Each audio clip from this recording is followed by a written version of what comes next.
blinking red dots, and it's at 4. Okay. All right. Thank you, Miles. Hi, everyone. My name is Shaleiah Fox, and I'm the co-founder of Fresh Chef Society. As you heard, I'm joined with Miles, my wonderful cameraman in the back. And first of all, we miss you. How are you? I know this is a hard time, and what we're hoping to do today is to bring a little bit of joy in your lives through food. So here we go. You should have gotten a box of wonderful produce from Urban Roots. They're our good friends and great partners, and we're so excited to bring their fresh produce that they've grown to your doors today. So I know that you were also got a video with Rick Lopez from La Condesa, who walked you through how to make a yummy fresh salsa. So we won't go over that today.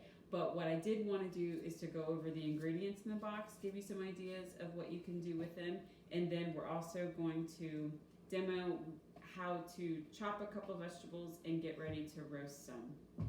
Okay, so the first thing, garlic chives. If you smell them, they smell like garlic. They're wonderful. You can do as Rick did, make a salsa. You can also chop them up and put them on top of roasted vegetables, which is what we'll do. You can also throw it in marinades, put it on pasta, really anything that you would put these, which is green scallions in, you can put garlic chives in. Then of course, cilantro, a bunch of yummy carrots. These are beets. Beets, some say that they have a really earthy taste to them and they either don't like them or they love them. They're also very sweet. You can roast them, which is what we'll do today. You can boil them and put them on salads, put them in pasta dishes. You can pickle them. They're really, really, really good for you, good for circulation. But you want to be careful because they will dye whatever surface you cut them on if it's not meant to, if it's not like a wipeable cleaning surface, so be careful. Garlic goes with everything because it's amazing. Jalapenos, you can do salsas, you can roast them, or you can do the fire roasting technique that Rick went over, or you can just throw them in a sheet pan. It's good.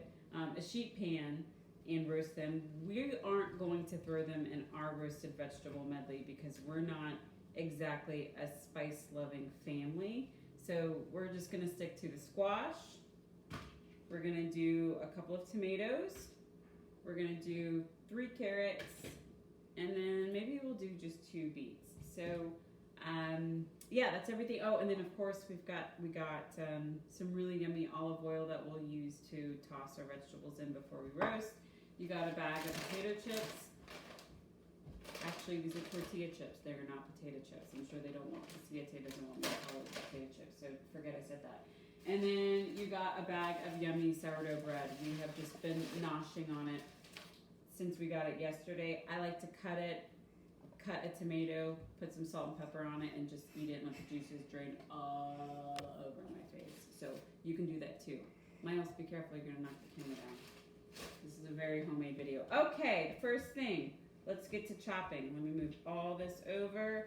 And I'm sure by now you guys are all chopping experts, so you don't even need me to do this, but I'm gonna do it anyway. Because maybe there's somebody out there that wants to learn how to chop the vegetable. Okay, so I've got my bowl. This is where we're gonna toss our veggies in. I'm gonna use the yummy olive oil that we got out of our box. We got our pepper and salt. You can use any salt. This is what we're gonna use today. It's just sea salt. I bake with it. I put it in roasted vegetables. I'll put it in marinades. My family has a slight salt addiction, not including me, so we go through a lot of salt. So that's why we keep it in bulk and fairly inexpensive. So with the carrots, you can go through with the peeler and get the outside layer if you want. I like to keep it because I think that the outer, actually I don't think I know, the outer parts of vegetables have a lot of nutrients in them because they've had to basically bulk up and defend themselves from bugs and other kind of critters. So that's really where you're gonna find most of your nutrients. So today we are not gonna peel the outside of the skin, but you can definitely do that if you'd like. Okay, so got a sharp chef's knife just to go over proper knife holding technique. Your pointer finger is up top. It's going to help you maintain control. I'm going to put my other fingers, wrap it around like this. And then my thumb is also helping me control the knife. this is holding the blade. You can do that or you can keep it right here. But the idea is all of your fingers are safely wrapped around the blade, okay? And then your other hand, if you watched Rick's video, he did it so masterfully. His other fingers were tucked in so they didn't end up chopped like the garlic chives he was working on. So I'm gonna keep my fingers tucked in like this. Remove all my stuff. Another good technique, which I didn't do, is you can take a wet rag and put it underneath your cutting board if it's shifting, like dampen, not soaking wet, and it'll keep it stationary, but I'm not going to do that today. So anyway, I've got my fingers tucked in. I'm holding my knife securely. I'm going to put my blade down so it's, again, it anchors my knife down so it's not going all over the place willy-nilly like. And as you can see, I'm not like my technique's not perfect. I'm not the best knife cutter. I'm a home cook. I'm not a chef.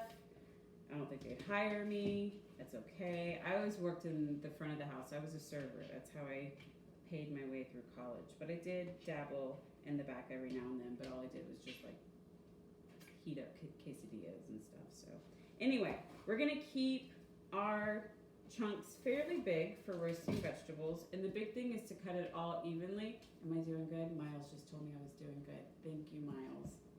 I'm gonna keep them cut pretty evenly so they can cook evenly. So I'm not gonna cut this whole thing. I'm just gonna do a couple just for the sake of the demo so you guys can get to work on cooking and you don't get bored with me. Okay.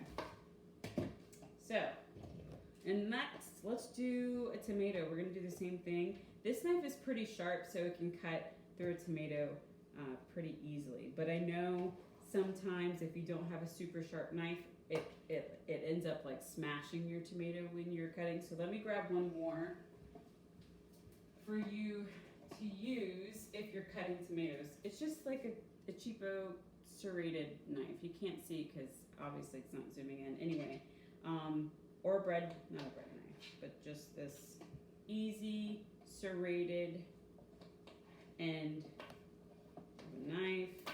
Cuts it nice and easy. I'm gonna throw that in too. Maybe I'll do one more. These tomatoes look so good.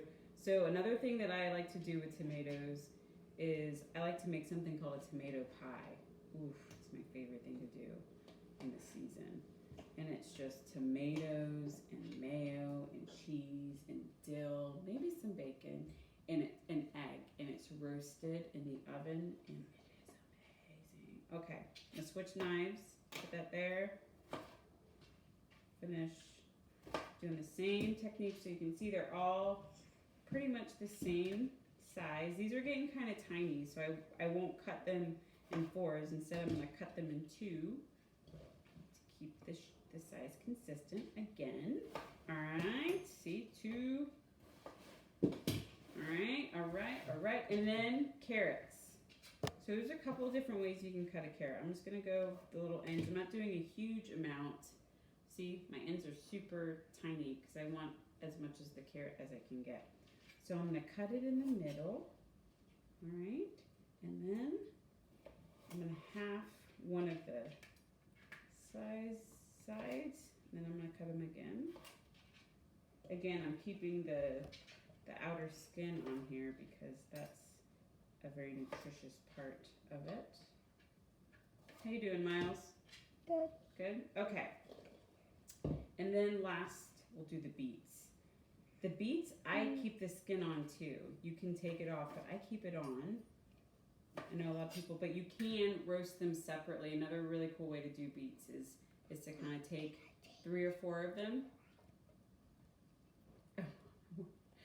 tape a couple of them, and then roast them in some aluminum foil. Close it.